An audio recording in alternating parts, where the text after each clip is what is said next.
আপোনালোকৰ যদি দম আছে তেতিয়াহ'লে জাগিৰোডত আহি যাওক। জাগিৰোডত মিয়াৰ অতপালি। আপোনালোকৰ যদি দম আছে তেতিয়াহ'লে জাগিৰোডত আহি যাওক।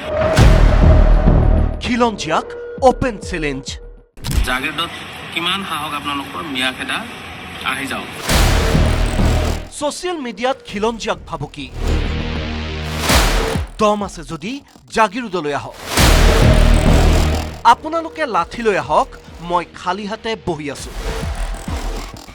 আপোনালোকে লাঠি লৈ আহক, মই খালী হাতে বহি আছো। এইটো দেখিছে, খালী হাতত বহি আছো।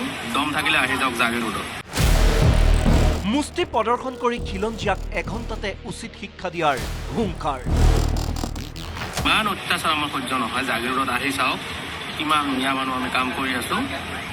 ইয়াত মিয়াৰে ভৰি আছে, মিয়া লেবাৰ আছে, চব মিয়া হয় ইয়াত। যদি দম আছে জাগিৰোডত আহি চাওক, মিয়া খেদি চাওক, তেতিয়া বুজাই দিম মিয়াকো কি বস্তু। মিয়াৰ গাত হাত দিয়া কিমান সাহস, একদিনতে বুজি যাব, 1 ঘণ্টা নালাগিব তহঁতক চিধা কৰা।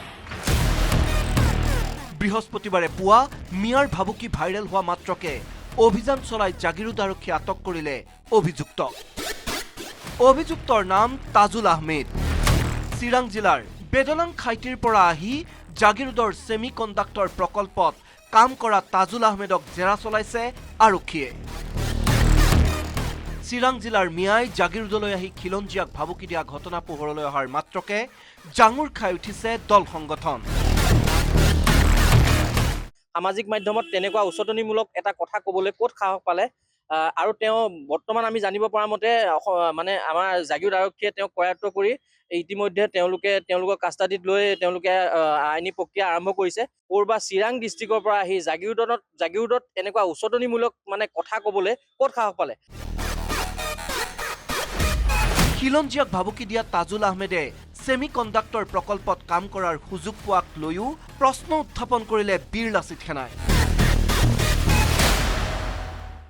আমি এটা কথা ক'ব বিচাৰোঁ যে তেওঁ এনেকুৱা উচতনিমূলক কথা কৈ পেলাই ইয়াত কি কৰিব বিচাৰিছে। আমাৰ জাগিৰোডখন শান্তিপ্ৰিয় মানে এখন ঠাই, এই শান্তিপ্ৰিয় ঠাইখনক তেওঁলোকে কি কৰিব বিচাৰিছে, তেওঁলোকৰ উদ্দেশ্য কি, তেওঁলোকৰ লগত কোন কোন জড়িত হৈ আছে। আমি ক'ব বিচাৰোঁ যাতে তেওঁলোকৰ লগত কোন কোন জড়িত হৈ আছে, ইয়াত ছেমি কণ্ডাক্টৰত কেনেকৈ কাম কৰি পেলাই ক'ৰ পৰা কেনেকুৱা কি নেটৱৰ্কত তেওঁলোকে ইমান দমভালি মাৰি পেলাই ক'ব পাৰিছে যাতে জাগিৰোডত আমুক কৰি চাওক তমুক কৰি চাওক। খিলঞ্জীয়াক মুকলি ভাবুকি দিয়াৰ আঁৰত জড়িত থকা শক্তিটোক চিনাক্ত কৰি শীঘ্ৰে ব্যৱস্থা লোৱাৰ দাবী দল সংগঠনৰ। জাগিৰোডৰ পৰা অজয় পালৰ report, news 18 Assam north east.